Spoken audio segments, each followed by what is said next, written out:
Sidang pra-peradilan kasus narkoba dengan tersangka Purma Handika alias Panjang oleh Satres Narkoba Polres Karimun terus berlanjut di Pengadilan Negeri Tanjung Balai Karimun, Rabu, tanggal 18 Agustus tahun 2021. Sidang kali ini dengan agenda penyampaian replik dari pemohon Purma Handika, dan duplik dari termohon Polres Karimun, di hadapan Hakim Tunggal Ronald Roges Simorangkir. Kuasa hukum Purma Handika Raja Hambali, SH, MH menyampaikan dan menanggapi jawaban atau bantahan dari termohon, tergugat, atas gugatan yang disampaikan sebelumnya. Replik kita tadi pada intinya itu menolak semua dalil-dalil yang ada dalam jawaban termohon itu. Nah, jadi yang ditolak itu baik mengenai prosedur penangkapan dibilangnya sudah sah, penahanan sudah sah sesuai prosedur, itu kita bantah. Begitu juga mengenai kepemilikan barang bukti yang dibilangnya barang bukti sabu di tangan Faizal itu dititipkan sama dari Purma Handika, mengaku dititipkan sama Faizal. Itu kita bantah karena saya selaku kuasa hukumnya sudah melakukan pertemuan sama Faizal di rutan. Tidak sama yang diberikan keterangan sama pihak termohon bahwa pengakuan itu barangnya dipindahkan, dititipkan sama Faizal. Tapi sama saya selaku kuasa hukum itu si pemohon ini Purma Handika ini alias Panjang ini mengaku itu bukan barang dia nggak ada sangkut pautnya sama sabu itu, dia nggak tahu. Begitu juga kami konfrontir sama tersangka Faizal, dia mengatakan gitu juga. Barang itu bukan barangnya si Panjang, tapi itu barang nama seseorang namanya Helmi. Itu kita tadi ungkapkan dalam replik kita.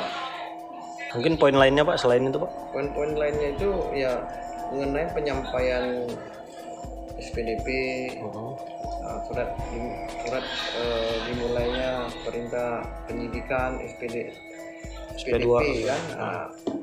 Itu kami nilai SPDP itu mengandung cacat formal, karena penyampaian itu menurut undang-undang dalam jangka waktu 7 hari paling lambat. Ini disampaikan ke jaksa itu surat SPDP yang ada sama kami itu tanggal 30 Juni, sedangkan perintah penyidikan itu tanggal 4 Juni ke tanggal 3 bulan Juli ke 30 Juni itu jaraknya itu 16 hari. Jadi hitungan hari surat SPDP itu sendiri sudah mengandung cacat formil, sudah bertentangan dengan ketentuan yuridis. Jadi kami membantah itu. Jadi seakan-akan proses penyidikan, penangkapan, penetapan itu seakan-akan dilakukan oleh termohon ini atas kehendak dia sendiri, semau maunya dia gitu. Sedangkan ketentuan undang-undang diabaikan. Sementara Kasat Narkoba Polres Karimun, AKP Elwin Kristanto sebelumnya telah membantah semua tudingan yang dilayangkan kuasa hukum tersangka Purma Handika. Menurutnya, seluruh tahapan mulai dari penangkapan, penahanan hingga penetapan tersangka telah dilakukan sesuai prosedur yang berlaku. Kami sudah sesuai prosedur, gak mungkinlah kami melakukan penahanan narkoba tanpa bukti yang kuat, ujar Elwin kepada tim media di ruang kerjanya pada Senin, tanggal 16 Agustus tahun 2021 lalu. Elwin menjelaskan, Purma Handika ditetapkan sebagai tersangka usai penangkapan tersangka lainnya yakni Muhammad Faisal. Kepada polisi, Muhammad Faisal mengakui bahwa barang bukti berupa narkotika jenis sabu seberat 1 ons yang dikantonginya merupakan milik Purma Handika. Muhammad Faisal ini bisa kita tangkap berdasarkan pengakuan dari Purma Handika sebelumnya saat diinterogasi. Dia ngomong kalau barangnya sama Faisal. Jadi jelas penahanan dan penetapan tersangka Purma sudah sesuai prosedur karena ada barang buktinya, jelas Elwin.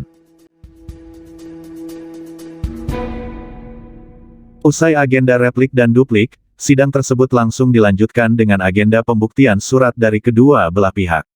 Setelah itu hakim menunda sidang untuk kemudian dilanjutkan kembali pada tanggal 19 Agustus tahun 2021 dengan agenda menghadirkan bukti dan saksi.